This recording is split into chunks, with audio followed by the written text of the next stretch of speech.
A lot to do today, in fact, for the first class session.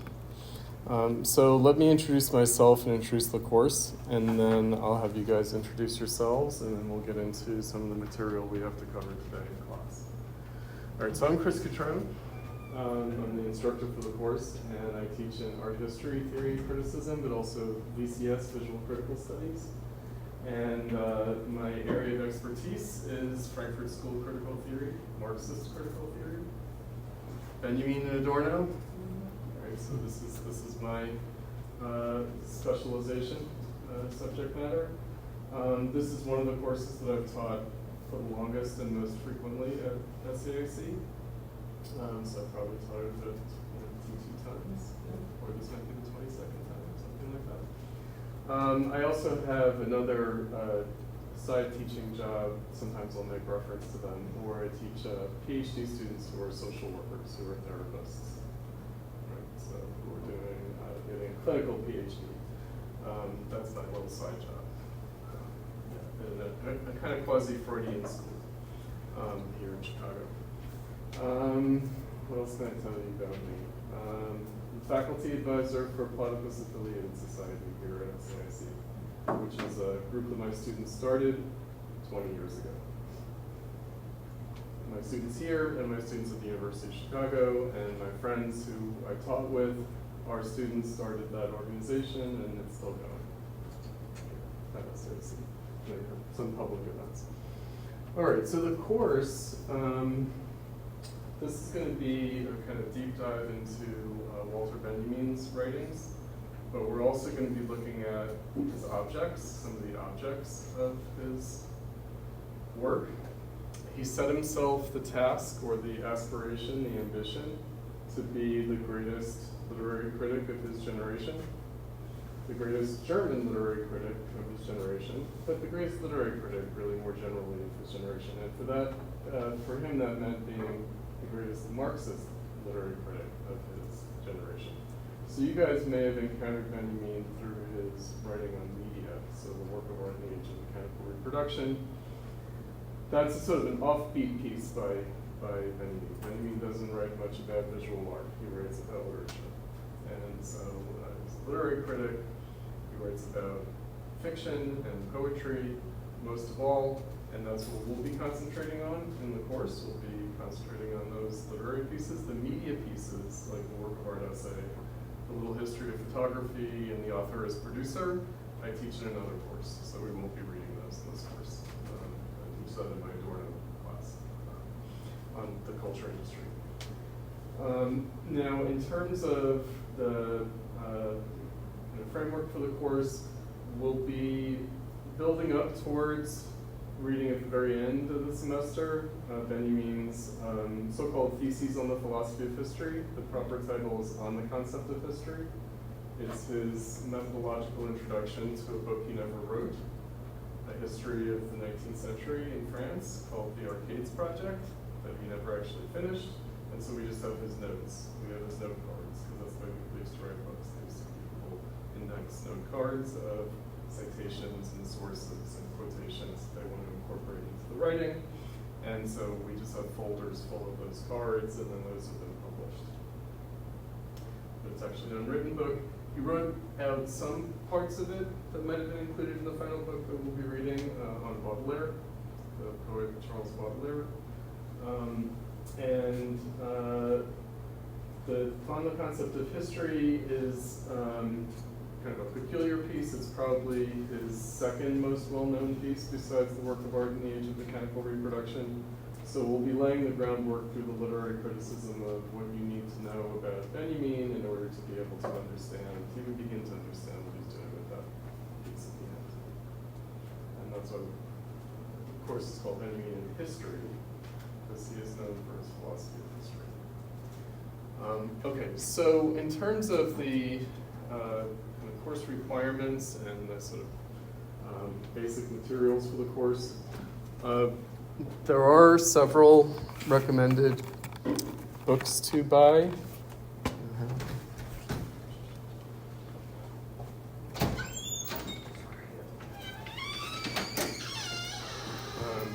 All of the material is on Canvas as PDFs, including of the books.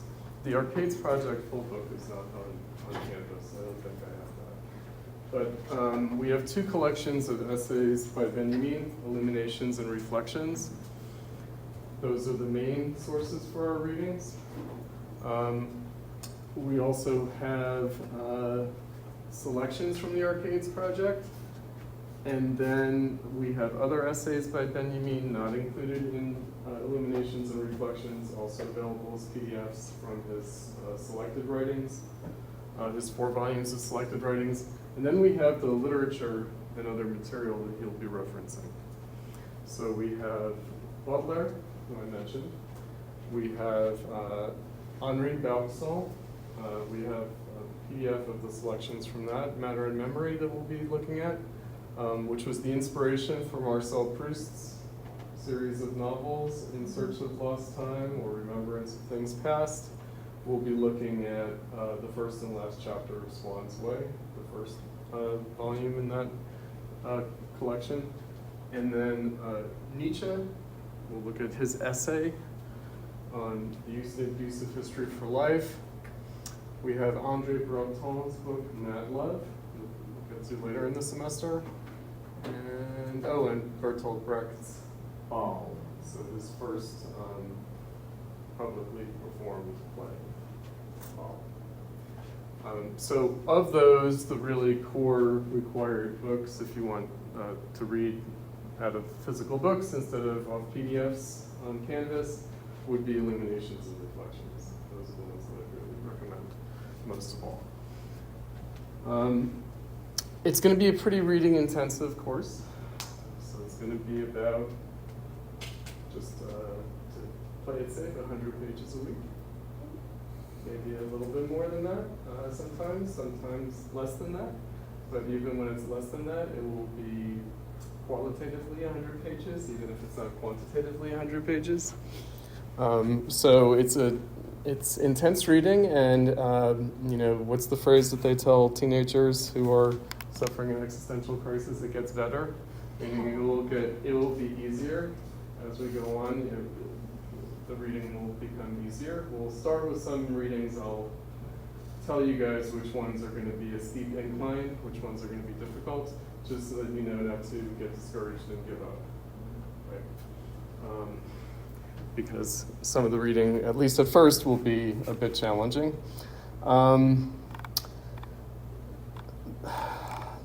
What I will do is take volunteers. I'm going to set up discussion threads on Canvas for you guys to post bullet point notes to, like just observations or questions or maybe passages you'd like to discuss in class, just so we have a framework to discuss things going into class each week. So everyone is encouraged but not required to post those discussion threads, except for the volunteers who are presenting on the readings for that week. And then your notes will be required that week. And given the number of class sessions and the number of students in the class, everyone will present twice over the course of the semester. We're going to have 15 weeks, 15 students. We're going to take 2 volunteers on the presentations each week. And I encourage the volunteers to consult with each other outside of class, coordinate, at least to some extent.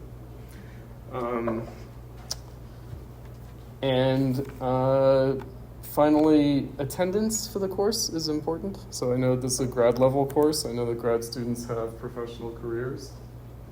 I got an MFA here at the SASC back in the day. So I know that it's about your practice and whatnot. We're on Monday, which means we're on one side of the weekend. I'm teaching another class on Friday, which is the other side of the weekend. The Friday class that students miss when they're graduate students. Sometimes the Monday class too. Try not to plan to miss class. Try not to plan to miss class. Because we'll cover a lot each week. So there will be something missed if you miss class. However, I am audio recording our class, and I will post those audio recordings to a Google Drive folder, which I will link in the announcements on Canvas, so that if you do miss class, you can catch up via the audio recording of the class. But I would still encourage It is something, a physical presence, concentrating the mind. Be here. And then finally, the other formal requirement for the course is the final paper. And that will be at the end of the semester, and it's a short paper based on the course readings. So it's an opportunity for you guys to process some of the reading through writing on it. Right, so it's an essay, right, which means that it's not about like summarizing the reading or anything. It's really about like your thesis in response to the readings. And so it's not a research paper, so it's not really required nor particularly desired to draw on material outside the course. So it's a little bit atypical for an art history class. It's more of a kind of a thought piece essay rather than a research paper, like an art history research paper. What else? Yeah, those are the formal requirements. Questions about that? Is there any particular timing for publishing the CP quotes and bullet points on the canvas before the seminar? Before class. Before class because we'll go through them in class. Okay, We'll I mean bring like them up. so it's just can be done morning before the class. It right? can, yes. Yeah. I mean, it would be, earlier is better, it gives people a chance to review them. Yeah. But we will go through them in class together, and so, yeah. So if you have to do it last minute, it's okay. I would not recommend it, only because, well, our Monday class, we got the weekend at least. We got the weekend to do reading, right? And so I mentioned about the reading, because I think that this bears. So pace yourselves. Pace yourselves. Right? Give yourself time to sit with the material. Carve out a certain amount of mental space, maybe even emotional space, also physical time to do the reading. That's part of your weekly schedule.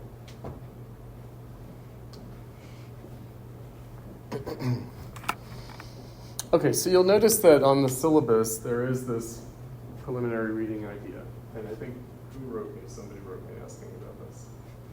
Yes, hi.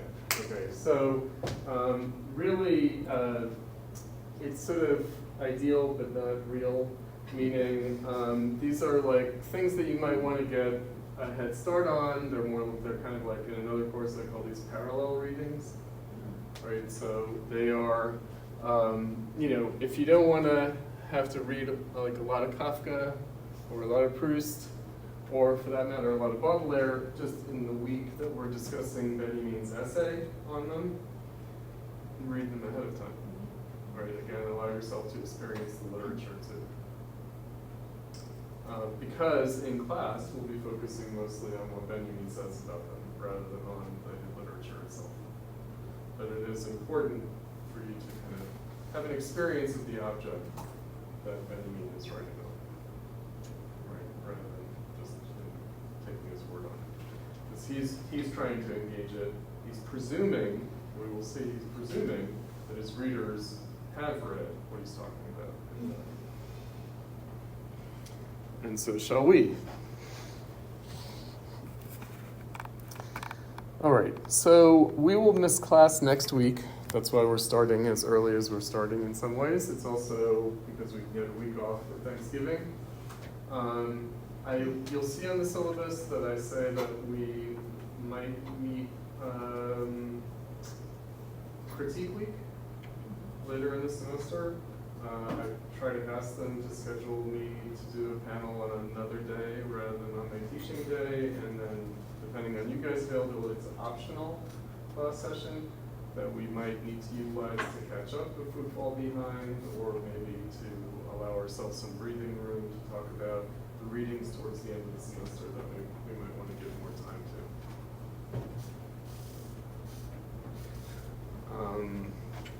to. But when we come back in 2 weeks, then, what we'll be discussing is really two main pieces by Benjamin on the program of the coming philosophy and the Berlin Chronicle, which is in Reflections.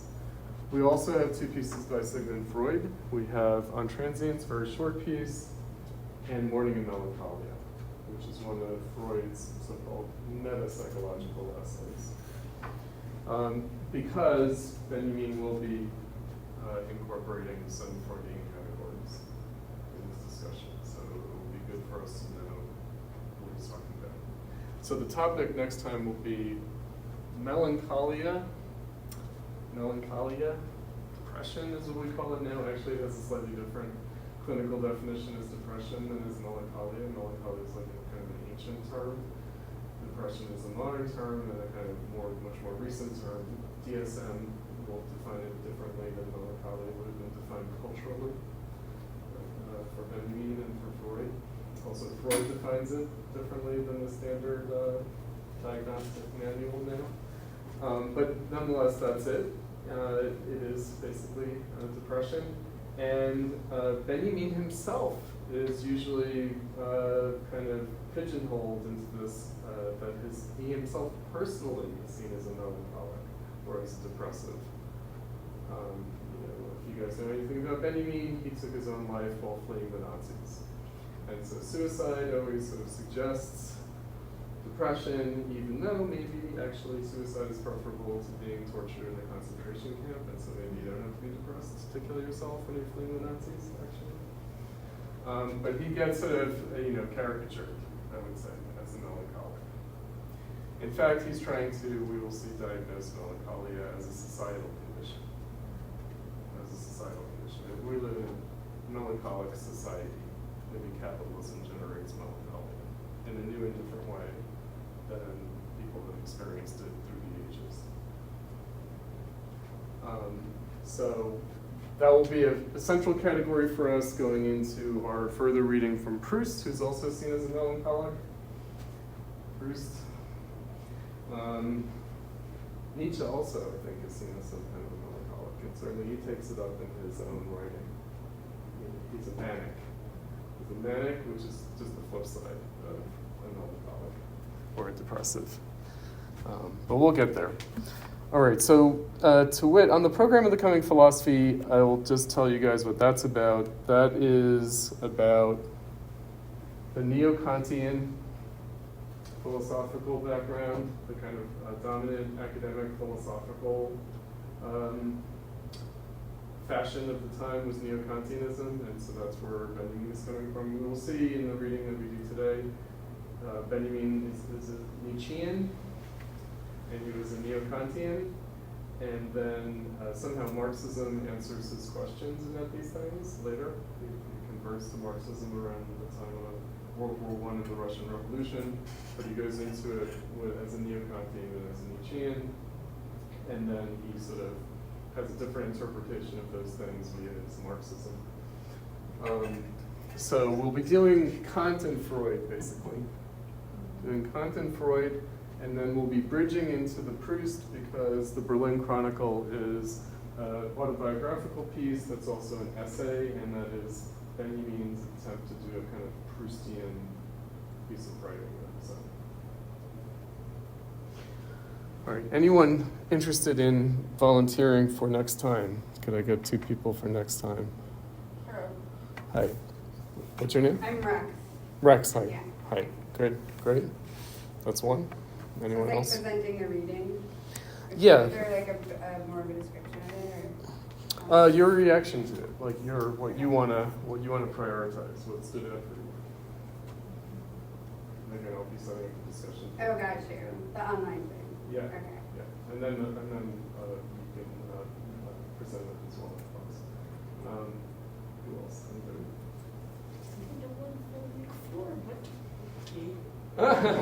No, you can hold off. I mean, depends.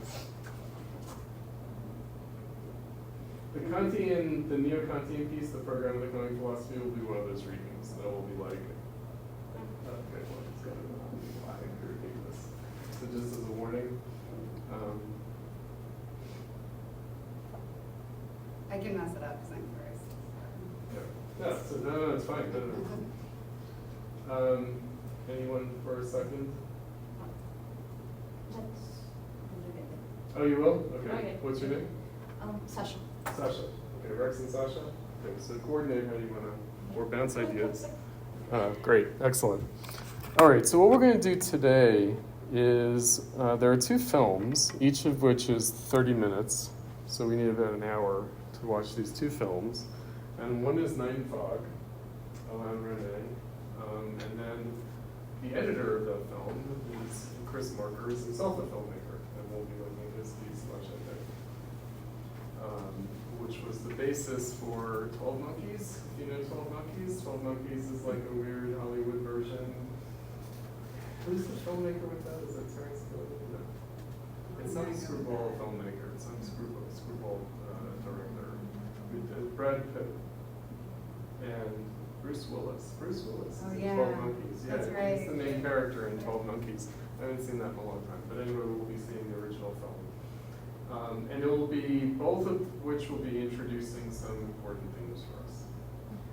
History, time, temporality, apocalypse of the 20th century, etc.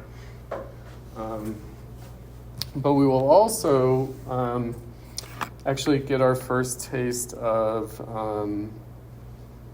Bertolt Brecht, and we'll experience that side by side with a Renaissance or early modern poet, Gongora. So let's see how we're doing for time. All right, so we have. All right, let's look at our audio presentations first. Wait, where's my text?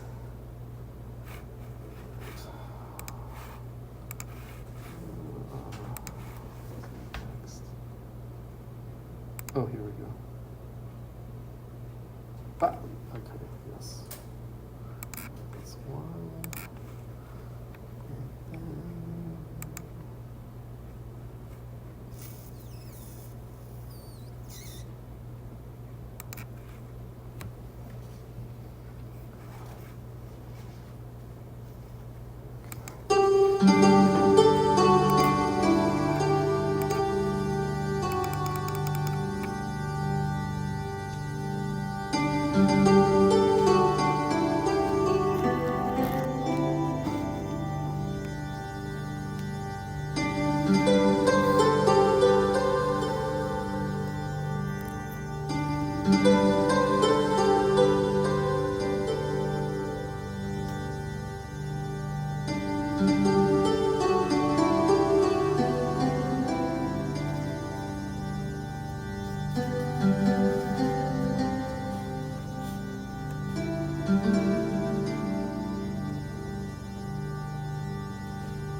Fortune presents gifts not according to the rule.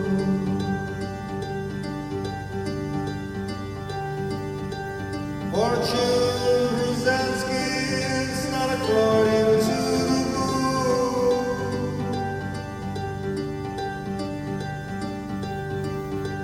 When you expect whistles, it's new.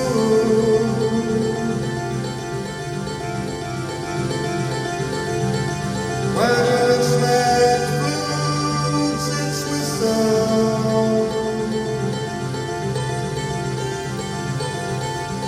When various lands are followed in distributing honors and possessions,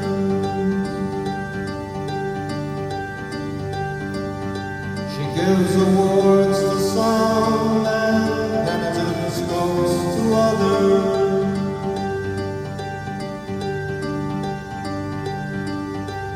When you extend whistles, it's through.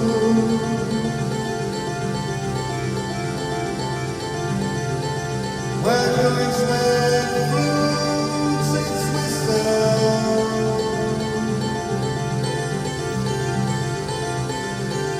Sometimes she grabs the chief goat herd of his cottage and goat pen,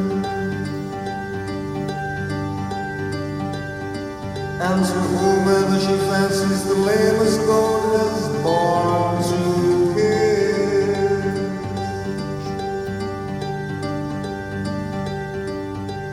When you extend whistles, it's through.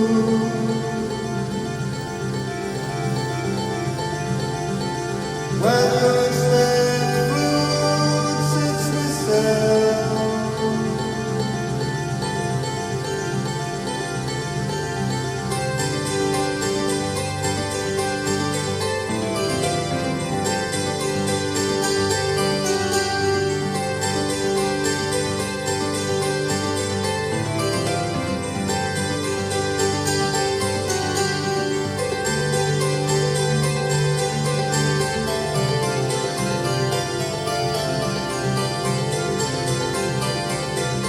Because in a village a poor lad has stolen one egg.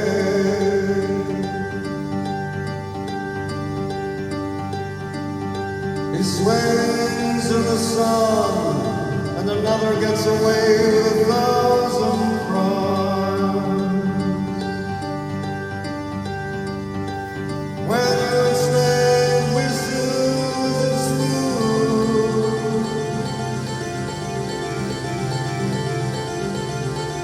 When you extend fruits, it's whistle.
You saw sagacious Solomon,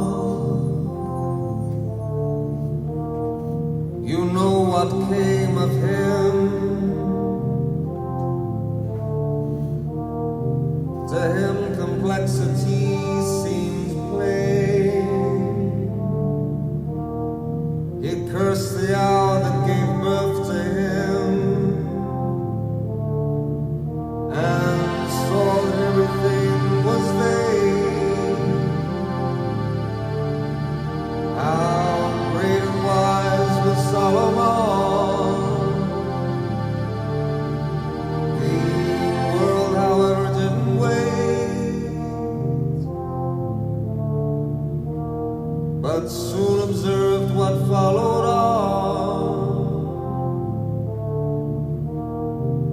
It's wisdom that had brought him to this state. How fortunate the man with none. How fortunate the man with none.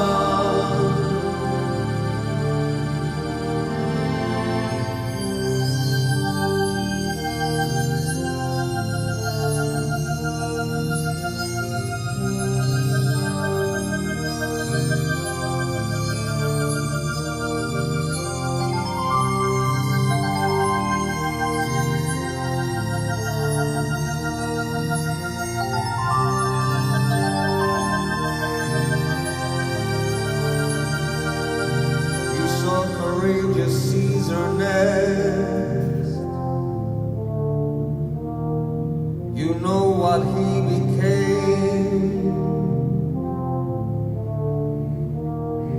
They deified him in his life, then had him murdered just the same. And as they raised the fatal knife, how loud he cried, "You too, my son." The world, however, didn't wait, but soon observed what followed on. It's courage that had brought him to that state. How fortunate the man with none. How fortunate the man with none.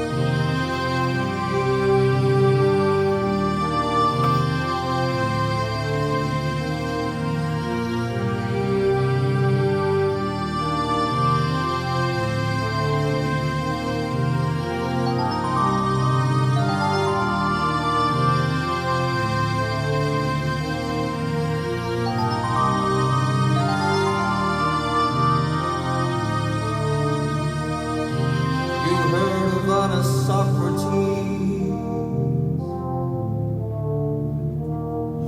the man who never lied. They weren't so grateful as you'd think. Instead, the rulers fixed to have him tried and handed him the poison drink. How honest was the people's noble song. The world, however, didn't wait, but soon observed what followed on. It's honesty that brought him to that state. How fortunate the man with none. How fortunate the man with none. Here you can see respectable folk keeping to God's own law. So far he hasn't taken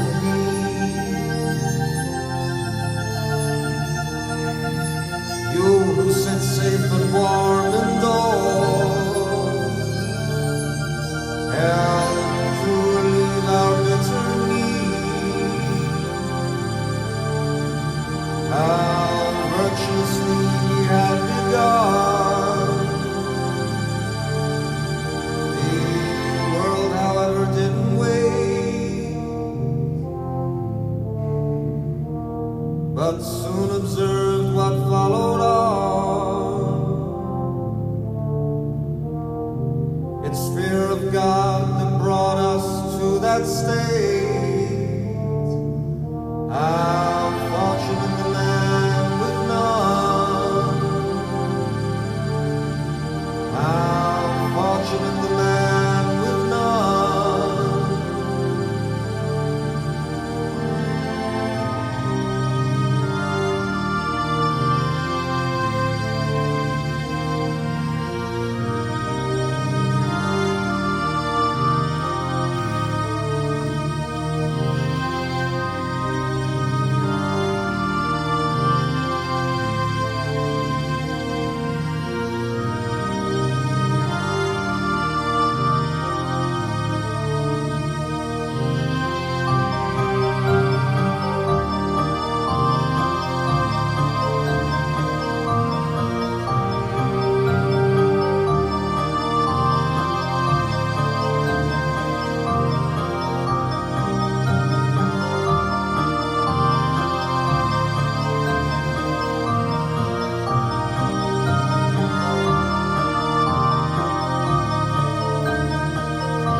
Okay, so this was to help introduce modernity, to put it simply. It's something that we'll talk about later in the semester when we get to Charles Baudelaire.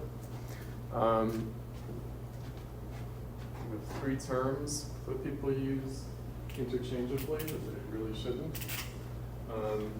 That will the difference between them will be important for us. Oops. We have a marker, we don't. Sorry, is there one over there? Okay. Ah. All right, maybe this. I don't think there's any in the drawer either. Nope. Oh man. All right. Let's see if I might have it as a PDF. Oh, I do. Yeah. All right. So, modernity, modernism don't mean the same thing.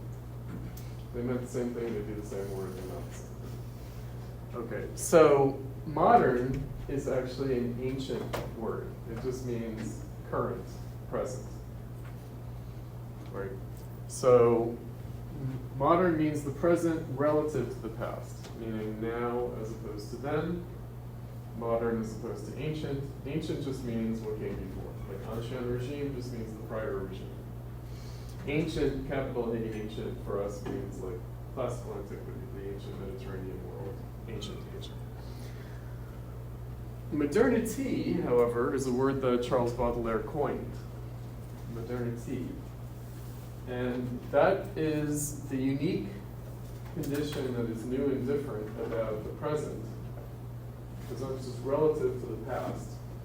It's a more specific distinction between his present, namely the 1800s, and the past, what came before. So we'll get into this a little bit. You'll see there are some little readings we're going to do in class to help situate the Marxism here. But the 1800s, the 19th century, Baudelaire's time, is the time of capitalism. That's, from a Marxist perspective, that's capitalism, the Industrial Revolution. Modernism is not a word that Baudelaire used. However, it is a concept that he started, that he initiated. Namely, Okay, if we're living in a different, a new, and specific, unique condition, how are we tasked to rise to the occasion of that? Right, so how ought we respond to that new condition? So how do we need to be writers and artists and just human beings, people, true to our time rather than living according to the values of the past? What do we have to do to respond to this new and different condition? Now, we'll see when we get into Baudelaire, his big collection of poems, The Flowers of Evil. The Flowers of Evil, right, is meant to be a challenge to ancient or traditional notions of the relation of the virtues, the true, the good, and the beautiful. The true, the good, and the beautiful. What is the relation of moderns, or people living in modern modernity, modern society, capitalism, to these ancient virtues? And is there a changed relationship? Has the substance of these virtues and these concepts changed? Do we live with new truths that are different from the ancient truths? Do we live with new morality that's different from the old morality? Do we live with a new aesthetic sensibility, a new beauty different from the ancient beauty? For the ancients, those virtues are eternal. They don't exist in history. They have an eternal value. All cultures ever throughout history have had concepts of the true, the good, and the beautiful, but their notions of the true, the good, and the beautiful, the substance of the true, the good, and the beautiful, vary considerably across cultures and across time, across history. So everything that we consider to be morally good now, others would have considered morally evil. And what we consider morally evil now would have been considered morally good by them. Anything you can think of, any moral atrocity, anything that offends you deeply, has been practiced somewhere by some people at some time as a morally good thing.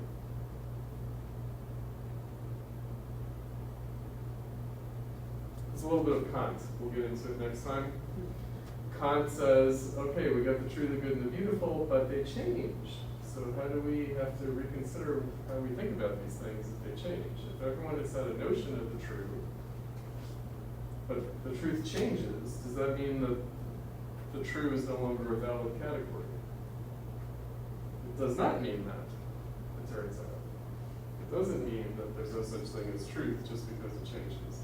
Actually, the truth of the truth is that it changes.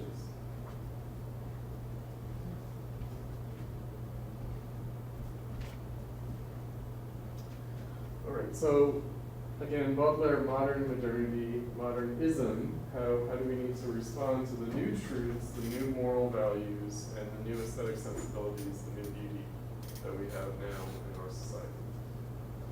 Because again, our society from the standpoint of the ancients is living in falsehood, amorally or immorally, and it's ugly. Ugly classroom. Children. The Bauhaus classroom, we'll be talking about that later. It's ugly. It's ugly. But this is fine for us. Right? Like medieval craftsmen, carpenters, stonemasons, they'd be like, how do you live in that space? Like, what the hell? Right? This just offends me in every detail, and the gestalt of it is just like horror. Why are humans doing this to themselves? What kind of light source is that? Right? Okay. But no, it's fine for us. It does what it's supposed to do. Right? It serves the purpose of the classroom or of, I don't know, a corporate meeting room, whatever this is. All-purpose room. Okay.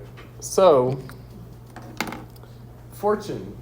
Fortune presents gifts not according to the book. Fortuna. Capital F, Fortuna. The goddess of fortune. Fortuna. How does she distribute her gifts? What's the relationship between these pagan notions and Christianity? The Renaissance is recalling the pagans, recalling the ancients, recalling the Greeks and the Romans, and wondering, maybe Christianity wasn't exactly a advance over that value system. Right? So fortune presents gifts not according to the book. What's the book? The Bible. But that's the only book. All books are variations on the Bible. All books are rewrites of the Bible. Every novel is the gospel. Every short story is a parable. All literature comes from scripture, comes from the book. Just like all art comes from religion. All literature comes from scripture. Right? Fortune presents gifts not according to the book, meaning God, Christianity, notion of like justice and benevolence. We'll know the cruel gods of the ancients, Fortuna. How does she distribute her gifts? Not with any justice whatsoever. Right? The virtues, wisdom, courage, honesty, fear of God. We're punished for our virtues. That's what the ancients thought. The ancients thought a tragic fate, a protagonist in a tragedy, is punished for their virtues by the gods, who resent humans for their virtues and punish them for their virtues. That's what the meaning of tragedy is in ancient literature and ancient legend, myth. Right? So humans are punished for their virtues. Is God still punishing us for our virtues? Correct. Asks. Seems like it. Seems like it. Right? No God-fearing people has ever been spared monstrous tragedy.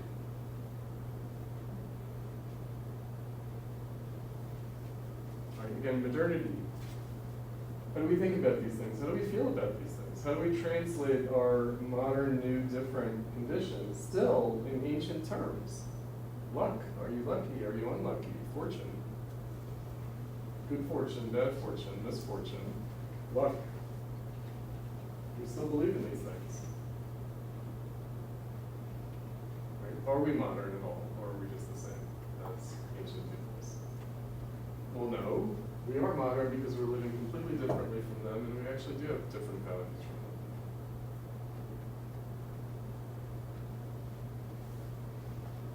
So I mention all this because, of course, we'll see that Benjamin, the relationship between theology and modernity is going to be important for Benjamin, as it is going to be for Baudelaire, the Ode to Satan, an Abel poem, and Kafka. What does it mean to be God-forsaken?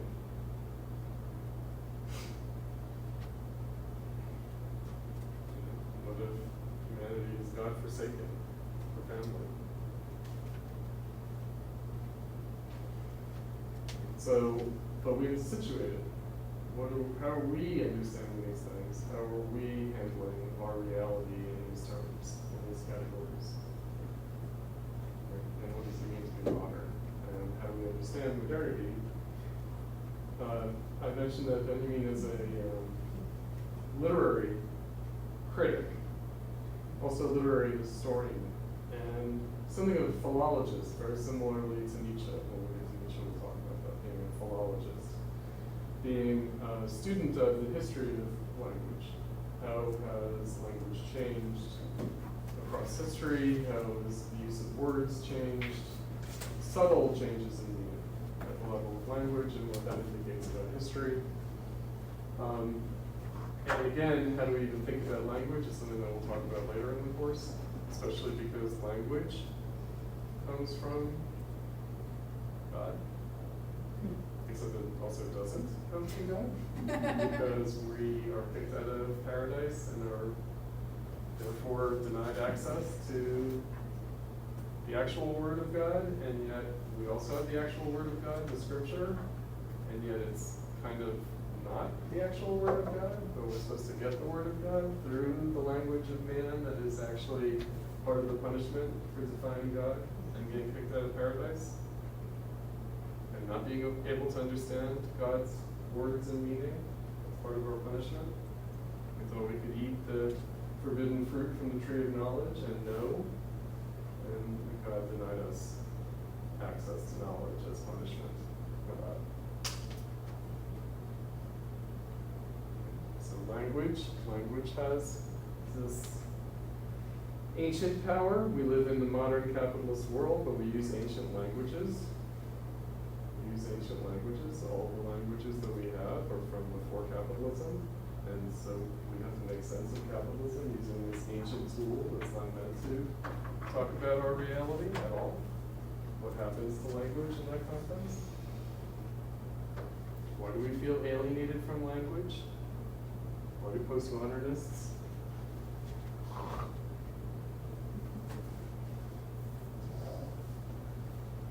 reify language the way they do? Because they do. All of academia that reifies language. It starts with Heidegger. Heidegger thinks that we get alienated from the tools that we create. And language is a tool that we created that takes on a life of its own and bites back, like all technology does. In Heidegger's view, that's not Marx's view, we'll see. But that is a prevalent view, and it's the view informing postmodernism, which struggles with modernity, and asks the question, were we ever modern? For an orator, were we ever modern? Right? We're never modern? We're still medieval? Yeah, not really. The medieval people were not dealing with our problems, actually. Okay, so let's talk about this. Let's get into the modernity a little bit more. All right. So you'll see in the week 1 folder that we have in Canvas, we have a couple of little things to look at to help us introduce the idea of a Marxist approach to modernity that then means something utilizing. So the first is by a intellectual historian, still alive, still writing, kind of a popular cultural, kind of intellectual, Louis Menand, who he teaches at Columbia University, I think, and he writes for like the New York Times and the New Yorker, and does like political commentary, cultural commentary. Anyway, he wrote an introduction to a book that was being republished in 2003, around the time that I started teaching here. That was from 1940, which is the year of Benjamin's death. Written by an American fellow traveler, Marxist intellectual, like not a Communist Party member, I don't think, Edmund Wilson. He wrote a book called To the Finland Station, an essay on the writing and acting of history. That's the full title. And it was about the history of socialism from the French Revolution to the Russian Revolution. And the Finland Station is the train station that Lenin arrived on, arrived at in 1970 before he left the revolution. So Menand usefully introduced Marxism in the republished edition of the book, and this is how he introduced Marxism. He's not a Marxist, Menand, at all, but sometimes non-Marxists have a better handle on Marxism than Marxists do. So he says, in pre-modern societies, the ends of life are given at the beginning of life. People do things in their generation so that the same things will continue to be done in the next generation. Meaning is immanent in all the ordinary customs and practices of existence, since these are inherited from the past and are therefore worth reproducing. Immanent just means within. The idea is to make the world go not forward, only around. In modern societies, by contrast, the ends of life are not given at the beginning of life. They are thought to be created or discovered. The reproduction of the customs and practices of the group is no longer the chief purpose of existence. The idea is not to repeat, but to change, to move the world forward. Meaning is no longer immanent in the practices of ordinary life, since those practices are understood by everyone to be contingent and time-bound. This is why death in modern societies is the great taboo and absurdity, the worst thing one can imagine. For at the close of life, people cannot look back and know that they have accomplished the task set for them at birth. So if you're a peasant, you know what your life is supposed to be. If you're a noble person, you know what your life is supposed to be. If you're born into a guild-craft artisan family, you know what your purpose is to be a carpenter, be a blacksmith, be a stonemason. This knowledge always lies up ahead somewhere over history's horizon. Modern societies don't know what will count as valuable in the conduct of life in the long run, because they have no way of knowing what conduct the long run will find itself in a position to respect. The only certain knowledge death comes with, is the knowledge that the values of one's own time, the values one has tried to live by, are expungible. So we have no idea whether we're living virtuously or not, because history will judge. History will look back and wonder, what the hell were they thinking in 2025? What were they doing those atrocities? Or maybe they will see it as some heroic, great advance, progressive history. Who knows? Marxism gave a meaning to modernity. It said that, wittingly or not, the individual performs a role in a drama that has a shape and a goal, a trajectory, and that modernity will turn out to be just one act in that drama. Historical change is not arbitrary. It is generated by class conflict. It is faithful to an inner logic. It points towards an end, which is the establishment of the classless society. So this is all about capitalism, of course. Marxism was founded on an appeal for social justice, but there were many forms that such an appeal might have taken. Its deeper attraction was the discovery of meaning, a meaning in which human beings might participate in history itself.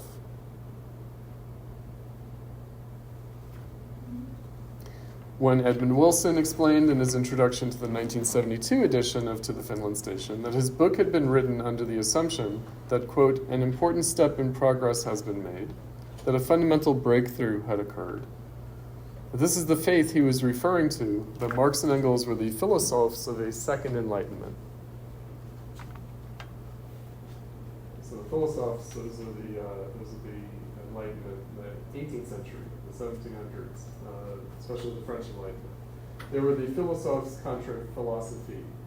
So they were the people who loved to think, but didn't like any philosophical systems because it reminded them too much of theology, and ancient philosophy seemed too theological, ancient metaphysics seemed too theological. So they're the lovers of thought against any dogmatic system of thinking. Philosophers against philosophy. So why was a second enlightenment needed? Why wasn't the first enlightenment good enough? Why wasn't the bourgeois enlightenment good enough? Why was the second enlightenment needed? Capitalism. So something changed in the 1800s to make the Enlightenment of the 1700s, if not wholly invalid, then at least problematical. Something had changed. A second enlightenment was needed.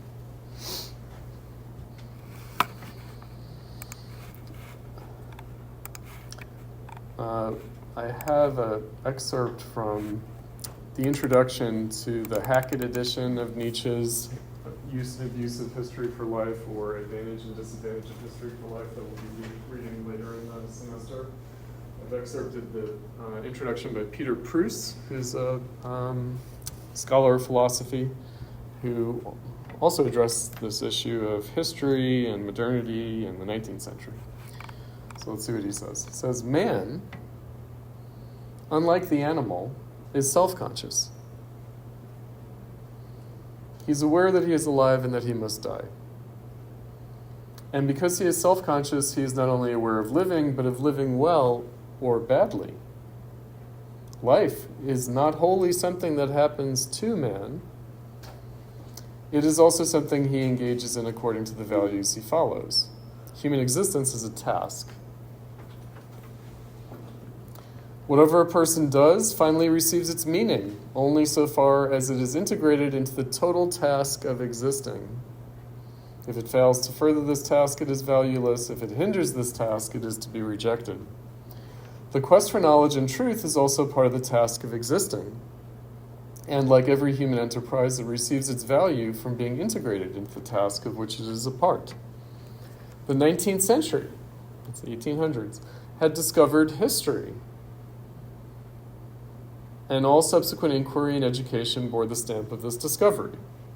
This was not simply the discovery of a set of facts about the past, but the discovery of the historicity of man. Man, unlike animal, is a historical being. Man is not wholly the product of an alien act, either natural or divine, but in part produces his own being. In part, not wholly. We are the product of an alien act, call it natural or divine, but not entirely. We produce our own being. The task of existing is a task precisely because it is not a case of acting according to a permanent nature or essence, but rather of producing that nature within the limitations of a situation. History is the record of this self-production. It is the activity of a historical being recovering the past into the present, which anticipates the future. With a total absence of this activity, man would fall short of humanity. History is necessary. So history is not just the past. It's not just the facts of the past. It's their meaning for us. It's how we relate in the present to the facts of the past. But what if this activity is perverted? What if, rather than remaining the life-promoting activity of a historical being, history is turned into the objective uncovering of mere facts by the disinterested scholar? Facts to be left as they are found, to be contemplated without being assimilated into present being. According to Nietzsche, this perversion has taken place. And history, rather than promoting life, has become deadly. This then is the dilemma Nietzsche faced. History is necessary, but as it is practiced, it is deadly. And the essay we'll be reading later in the semester is his attempt to extricate himself and us from this dilemma. So it's what's known as historicism. Historicism. That's an invention of the 1800s, historicism, of the late 1800s. It's a kind of objectivistic treatment of history. So it's this kind of reification of the facts of history and the turning historical research into an uncovering of the facts with a kind of hesitation or inhibition about interpreting and making value judgments about them. So academia is totally historicist to this day.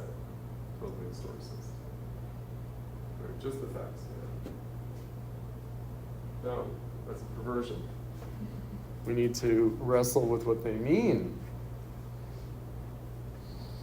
Okay, here's Nietzsche. A person must have the power, and from time to time use it, to break a past and to dissolve it in order to be able to live. Here it is not righteousness which sits in the judgment seat, or even less mercy which announces judgment, but life alone, that dark, driving, insatiable, self-desiring force. People or ages serving life in this way by judging and destroying a past are always dangerous and in danger. It is an attempt to give oneself, as it were, a past after the fact, out of which we may be descended in opposition to the one from which we are descended. It is always a dangerous attempt because it is so difficult to find a borderline to the denial of the past, and because the second nature usually is weaker than the first. That's his description of what he calls critical history. We'll get there later in the semester.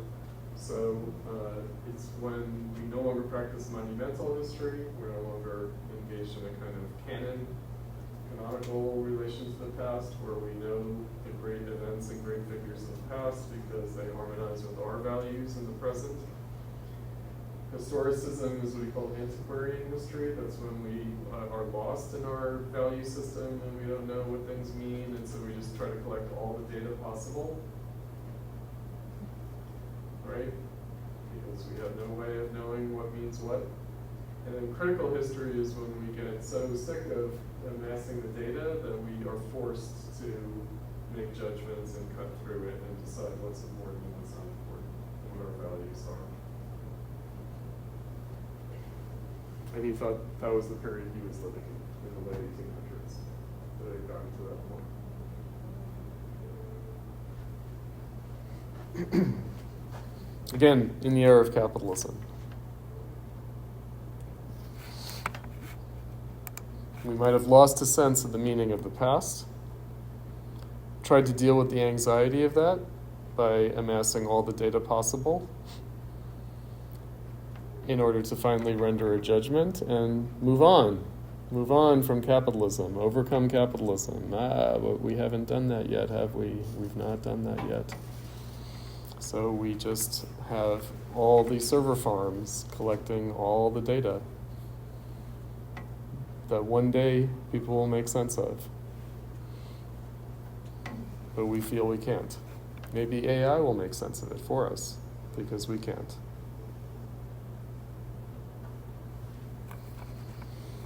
That is a perversion.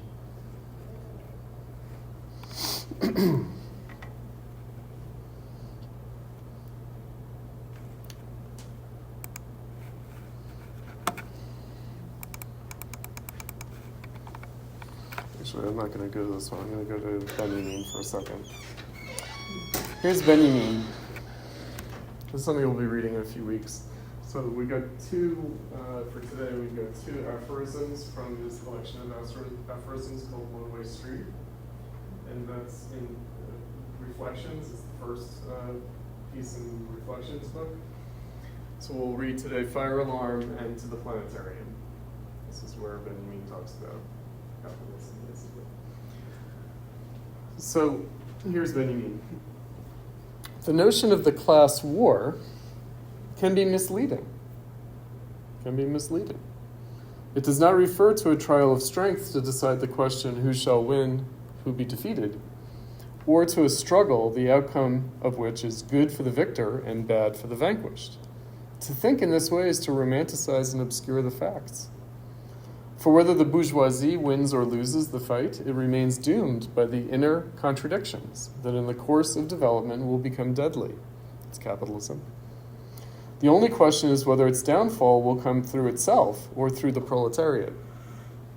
The continuance or end of 3,000 years of cultural development, actually a great deal more than that, maybe 12,000 years, maybe 100 or 200,000 years of cultural development since the human revolution, will be decided by the answer of whether capitalism just destroys itself or whether it's overcome. History knows nothing of the evil infinity contained in the image of the two wrestlers locked in eternal combat. The true politician reckons only in dates. And if the abolition of the bourgeoisie is not completed by an almost calculable moment in economic and technical development, a moment signaled by inflation and poison gas warfare, all is lost. Before the spark reaches the dynamite, the lighted fuse must be cut. The interventions, dangers, and tempi of politicians are technical, not chivalrous. Not chivalrous, meaning not virtuous, not honorable according to some code of virtue. No. Technical. It's about time. It's about time running out. All is lost. If not done in time, all is lost. All is lost. We wrote that in 1928, Great Depression, runaway inflation in Weimar Republic Germany, but everywhere in the world. Major economic crisis of capitalism, poison gas warfare invented in World War I. So what's the Marxist understanding of the relation between these things? What does inflation do? It drives down the value of wages. What does that do? It drives down the value of human beings. What do you do with human beings who are no longer of any value? You gaslit.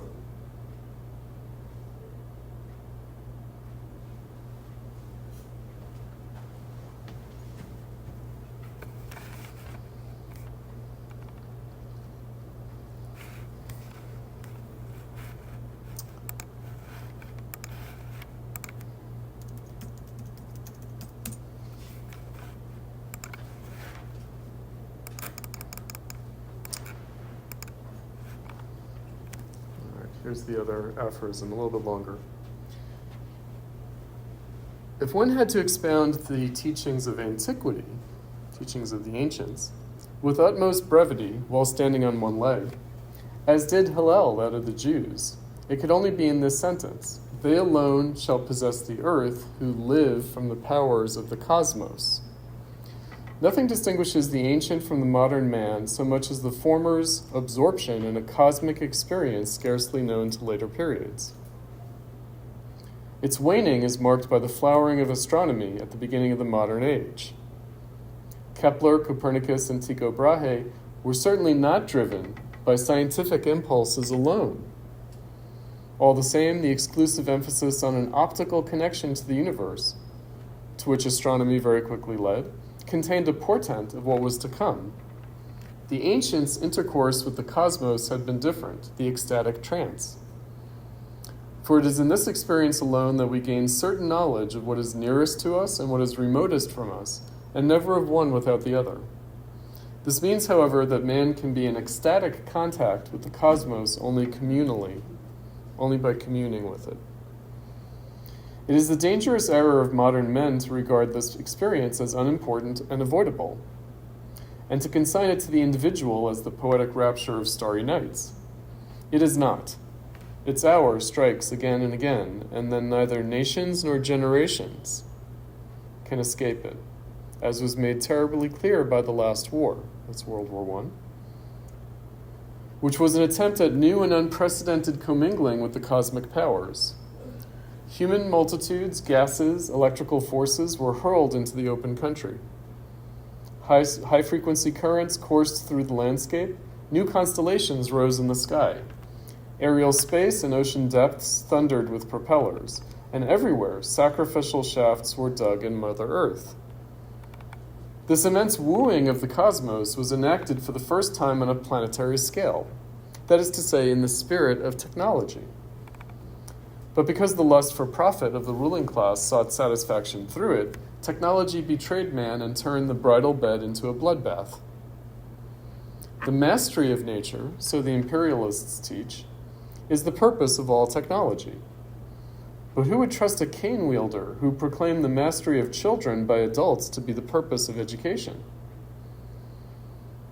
Is not education, above all, the indispensable ordering of the relationship between generations, and therefore mastery, if we were to use this term, of that relationship, and not of children? And likewise, technology is the mastery of not nature, but of the relation between nature and man. Men as a species completed their development thousands of years ago, but mankind as a species is just beginning his.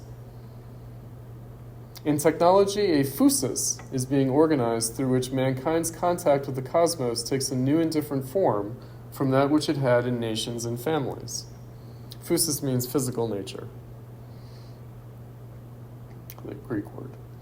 One need recall only the experience of velocities, by virtue of which mankind is now preparing to embark on incalculable journeys into the interior of time, to encounter there rhythms from which the sick shall draw strength as they did earlier on high mountains or on the shores of southern seas. The Luna Parks, that's an amusement park with roller coasters, are a prefiguration of sanatoria. The paroxysm of genuine cosmic experience is not tied to that tiny fragment of nature that we are accustomed to call nature. In the nights of annihilation of the last war, the frame of mankind was shaken by a feeling that resembled the bliss of the epileptic.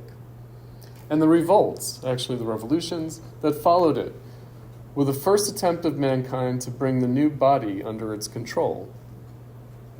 The power of the proletariat is the measure of its convalescence. If it is not gripped to the very marrow by the discipline of this power, No pacifist polemics will save it. Living substance conquers the frenzy of destruction only in the ecstasy of procreation.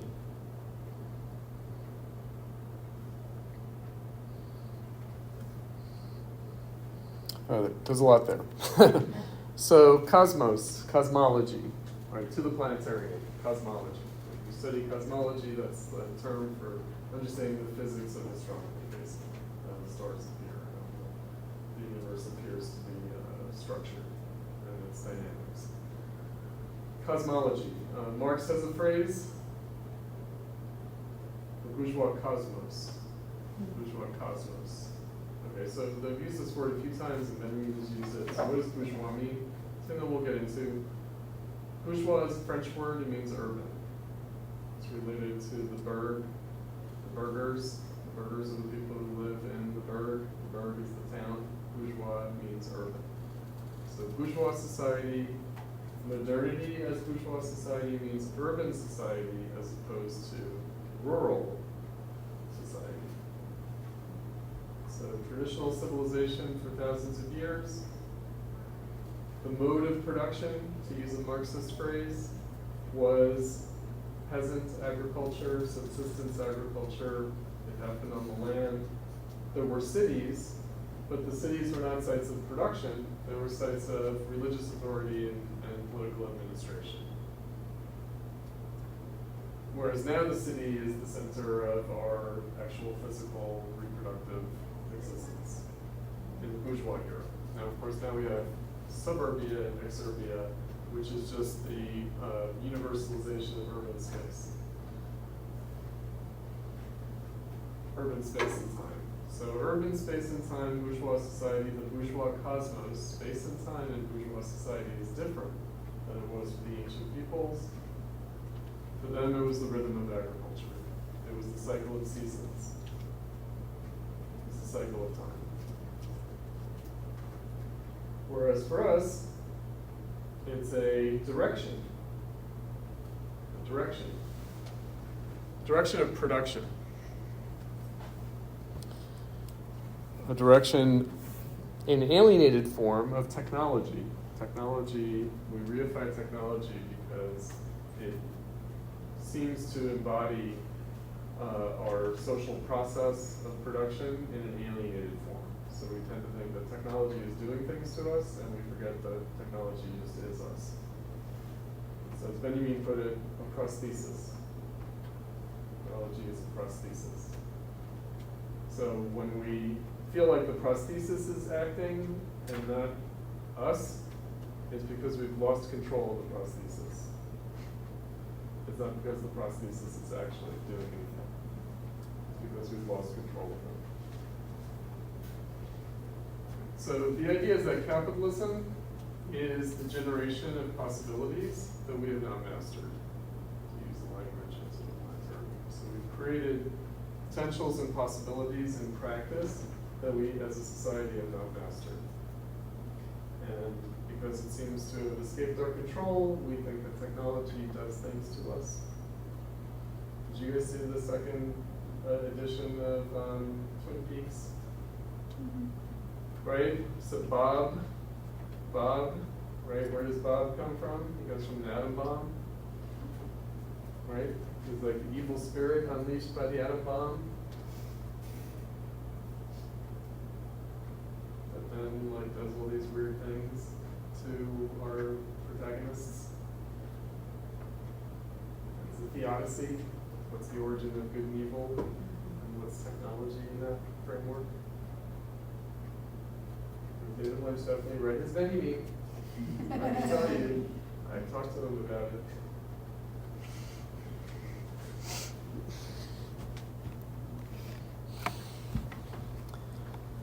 So, technology is a sign of something. It's not the thing.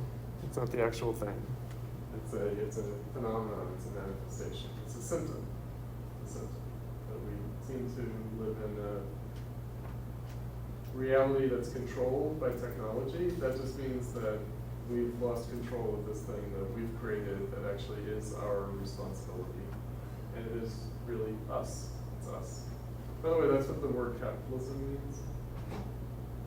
It means we're controlled by capital, but somehow things have escaped our control, so we seem to be controlled by this seemingly natural force, capital, and yet capital is completely artificial, and we treat it as a natural force.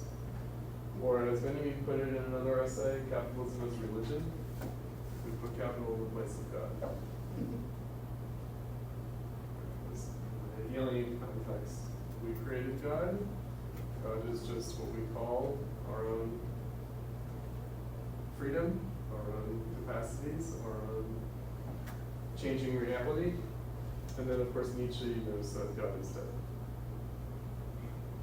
But what did he say? He said, God is dead and we have killed him. Meaning the life and death of God is us. It has to do with us. God is dead and we have killed him. Meaning if God was alive, we brought him to life. If he's dead, we've killed him. So we put technology in the place of God, positively or negatively. We put capital in the place of God, positive or negatively. Right? We submit. We expect salvation through submission. It doesn't work out that way. Right? We have to take responsibility for this God that we've created. Capitalism.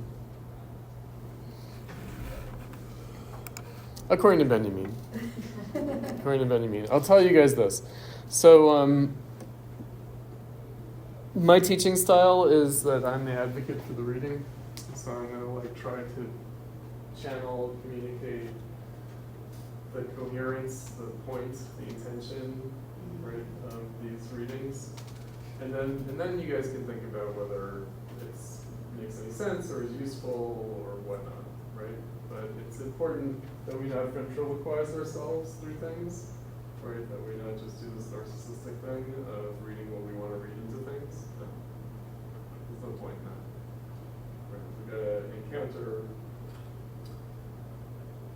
others' writings and others' thinking, not as just our own, and try to figure out why did they think that, what were they on about, what is this supposed to mean, what does it mean to me, right? What does it mean to me now? Because it's almost 100 years after some of these readings by Benjamin.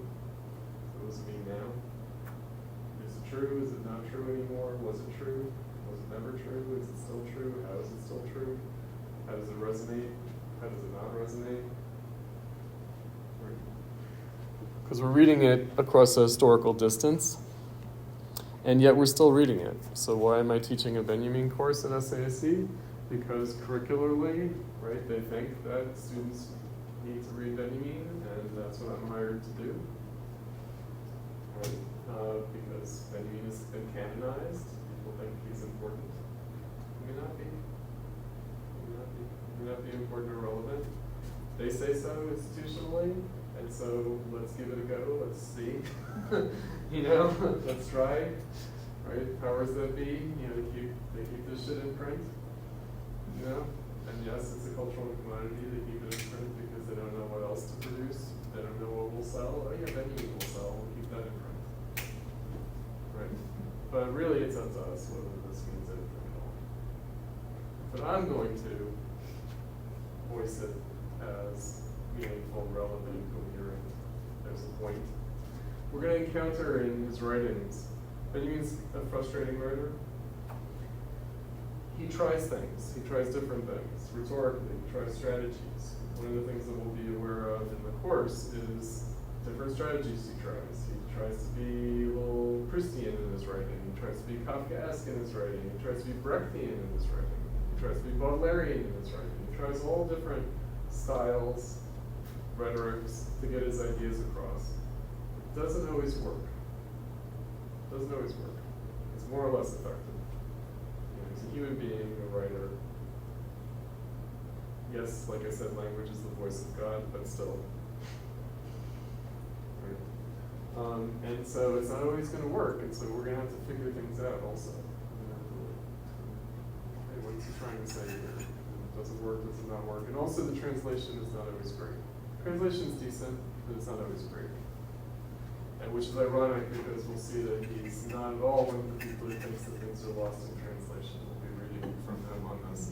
He thinks that translation is necessary, good, possible, and that it adds meaning. It doesn't detract meaning, it adds meaning. But that's ideal. It's not always real.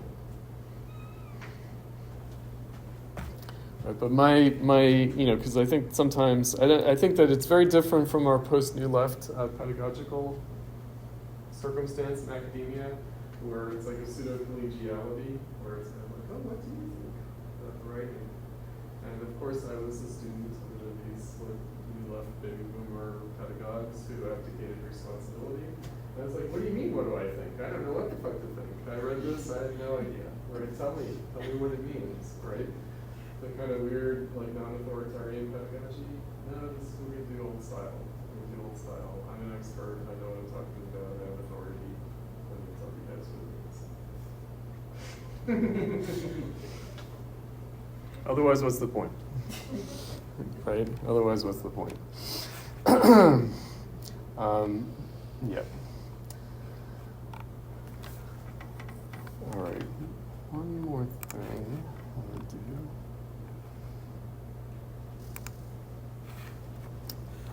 Here's a little, another piece from around the time that I started teaching here at essays.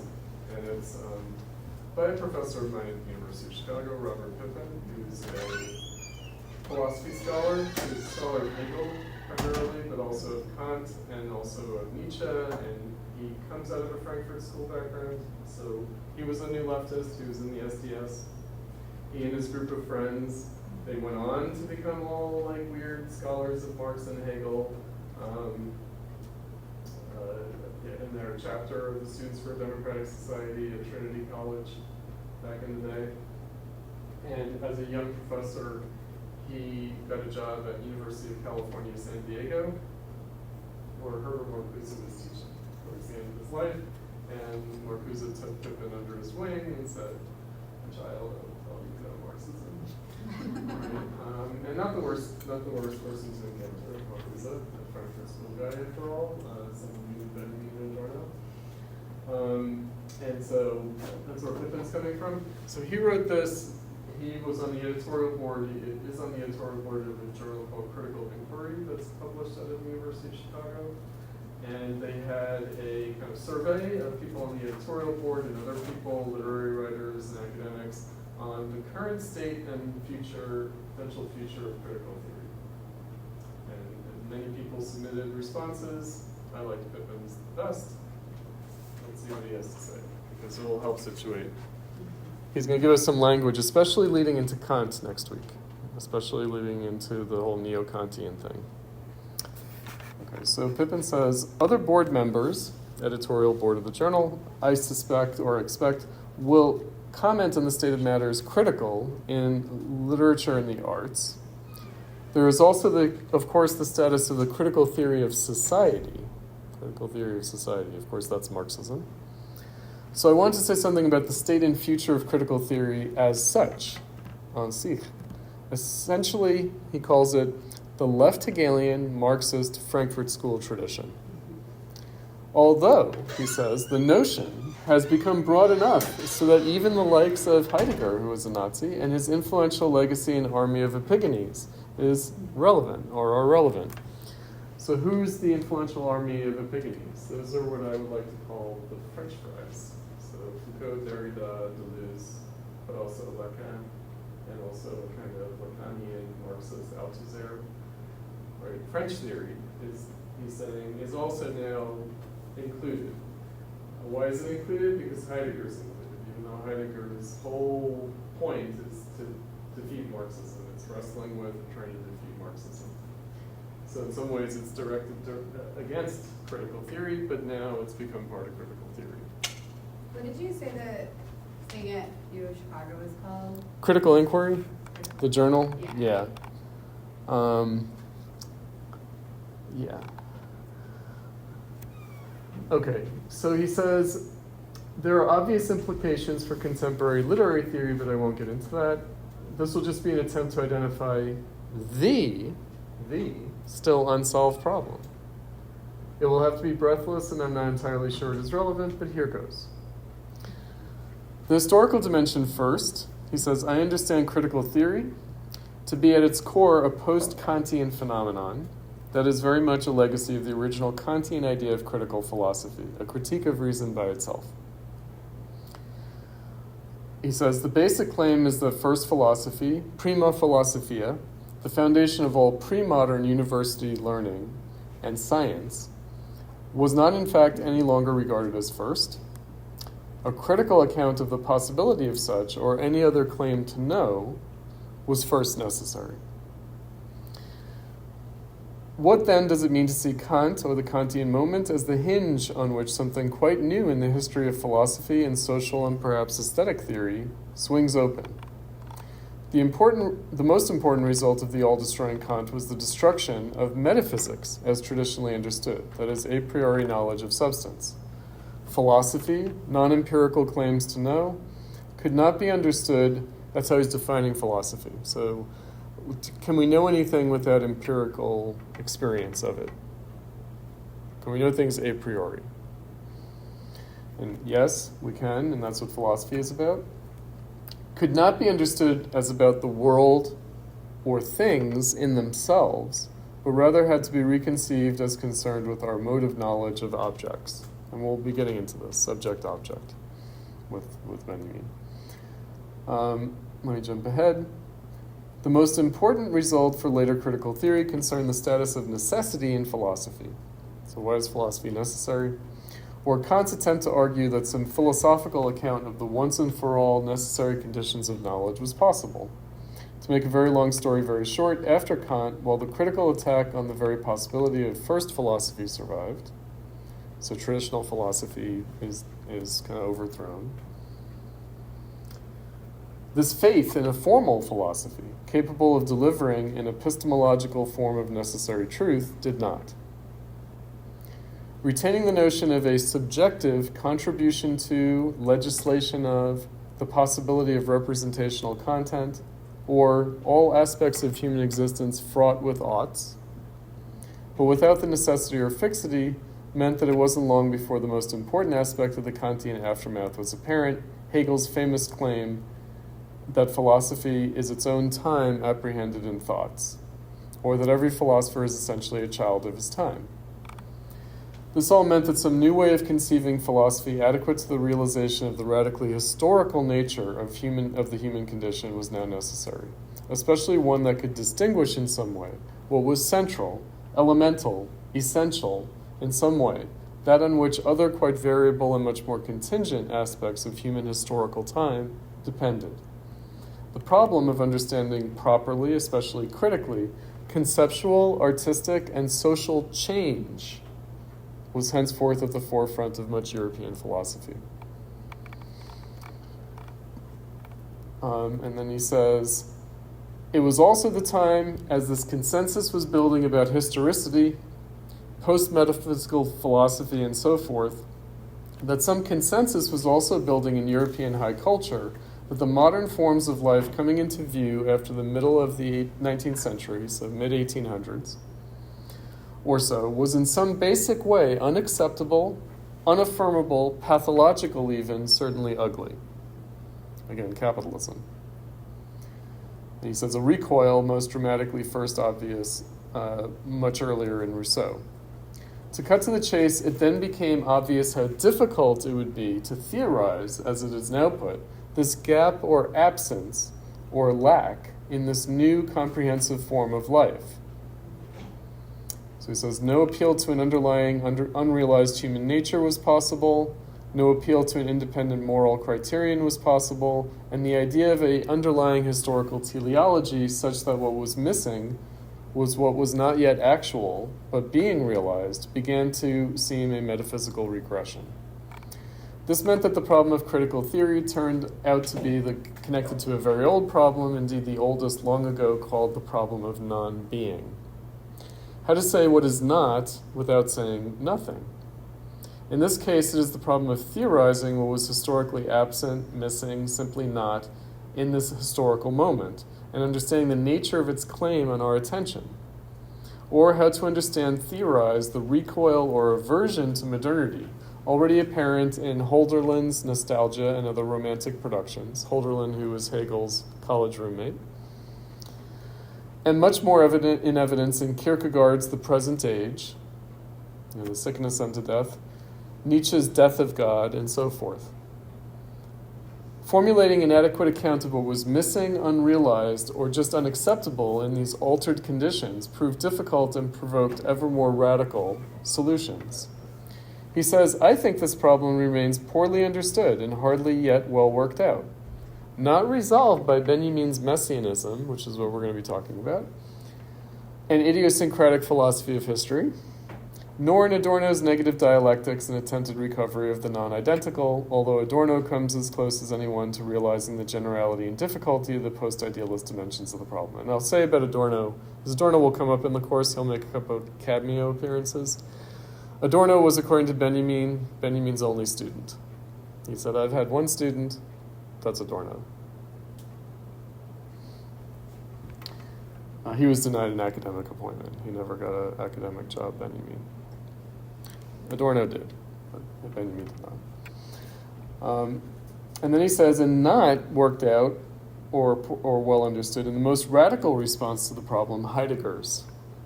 What is sought is some sense of the falseness, not merely of contemporary philosophical positions, but of everyday life itself, the falseness, deceptiveness, thoughtlessness, and forgetfulness of the ordinary itself. And all this without a reinstallation of traditional reality appearance distinctions. Heidegger came up with a novel, explosive account of the inherent nothingness of the everyday world, its potential for an episodic, largely inexplicable breakdown in anxiety and homelessness, and then proposed a vast novel ontological account as a way of thinking through the implications of this distinct fragility and groundlessness. So much for a short history of non-being. I only mean that I think critical theory still needs an account of what isn't in the what is, and still needs to understand the dimensions of this problem as an interconnected problem from Kant on appearance, Hegel on dialectic and teleology, Marx on contradiction, Kierkegaard on despair, Nietzsche on the nihil and nihilism, Adorno on negative dialectics, and Heidegger on nichts, or nothingness. In fact, I would say that the level of discussion and awareness of this issue and its historical dimensions, with respect to both the history of critical theory and the history of social modernization, has regressed. Habermas, and then he goes through a bunch of things that he thinks hasn't done the trick. So Habermas, Foucault, thinks nah. New historicism, no. And then he says the post-colonial theory is thin. And then he says, now it is possible to say that the problem with contemporary critical theory is that it has become insufficiently critical. So critical theories become uncritical. He says, I should say that I still believe that the Hegelian response to this situation, post-metaphysical philosophy, radical historicity, modernist dissatisfactions, is the most promising. It is tagged by such phrases as the causality of fate, internal critique, and determinate negation, and usually involves a three-stage claim. The lack or gap or failure in question is initially the obvious one. A community is not living up to its own ideals, or cannot, as in tragic situations. This is then to have an unavoidable experiential consequence, a kind of suffering due to its own unreason. And this feature, of course, is why attention to contemporary literature and art can become so theoretically important, as a way of evincing and beginning to diagnose such suffering. And then the most difficult claim. The status of the ideal not being lived up to is something like the best we've been able to do so far. And so it is not just a fact about a local community at such a stage that it cannot live up to its own ideal. The failure has significance beyond its local meaning, all of which forces on stage the difficult issue of the referent of the community so described, and the now tired issue of grand narratives.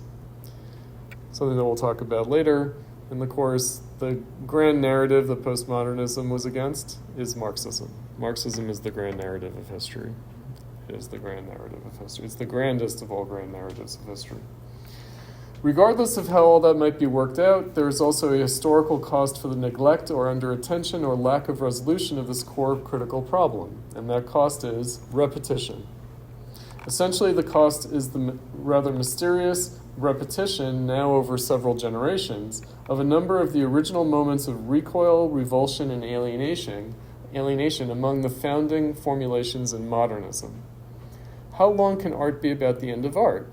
Why did modernist art turn to itself as its subject? How many iterations of what is essentially 19th century French bourgeois self-hatred are possible in the novel before we exhaust that moment? It may seem extreme to claim at all that such repetition exists, that postmodernism, say, is an instance of such repetition, and also to claim that it is tied somehow to the dim understanding we have of the post-Kantian situation with respect to, let's say, the necessary conditions for the possibility of what isn't. But however sketchy, that is what I wanted to suggest. I'm not sure will get us anywhere. Philosophy rarely does. Perhaps philosophy exists to remind us that we haven't gotten anywhere.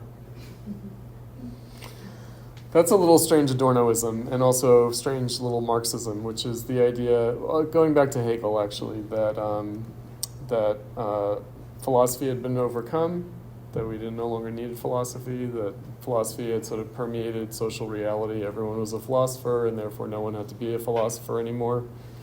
That didn't really happen. And again, the point would be capitalism, meaning maybe philosophy still exists because we haven't overcome capitalism.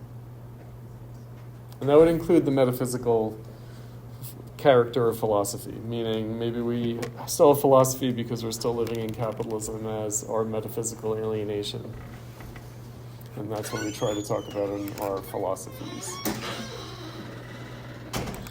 All right.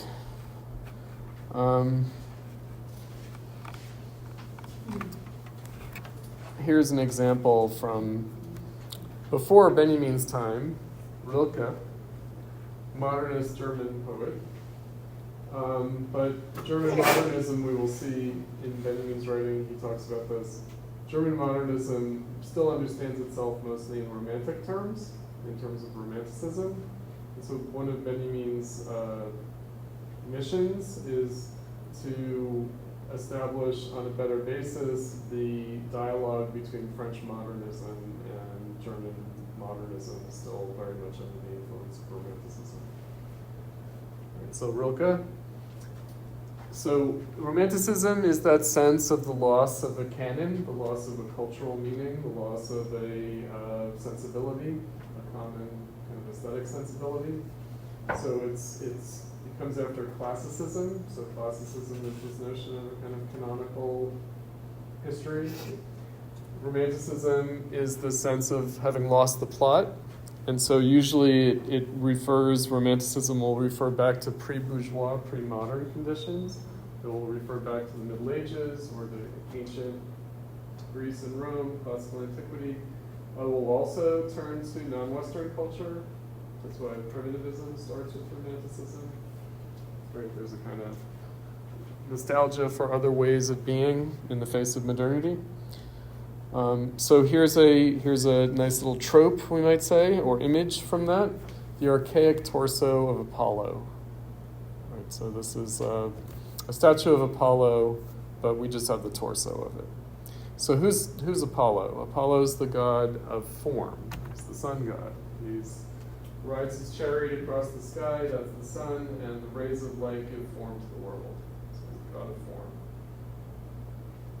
The Apollonian is about form, because we'll see Nietzsche has this Dionysian versus Apollonian. So form constitution, form creation is Apollo, and then form dissolution is Dionysus. So anyway, we cannot know his legendary head, with eyes like ripening fruit, and yet his torso is still suffused with brilliance from inside, like a lamp in which his gaze, now turned to low, gleams in all its power. Otherwise the curved breast could not dazzle you so, nor could a smile run through the placid hips and thighs to that dark center where procreation flared. Otherwise this stone would seem defaced beneath the translucent cascade of the shoulders, and would not glisten like a wild beast's fur, would not, from all the borders of itself, burst like a star. For here there is no place that does not see you. You must change your life. That's the modernist twist of it. Right, so we have a kind of broken statue, we have a kind of fragment, we have something that's been smashed. But we don't just see a defaced stone, instead it lets loose the play of our imagination, we reconstruct it in our imagination, we transform it, and we make it, we restore it to itself. And the message that that sends us is, we must change our life. So that's the twist. Change, change, change. All right, so I'm not managing time well. Let's stretch our legs for just a few minutes, and then we'll watch the films, and then that will be the end of class today. But we've got an hour, so we need to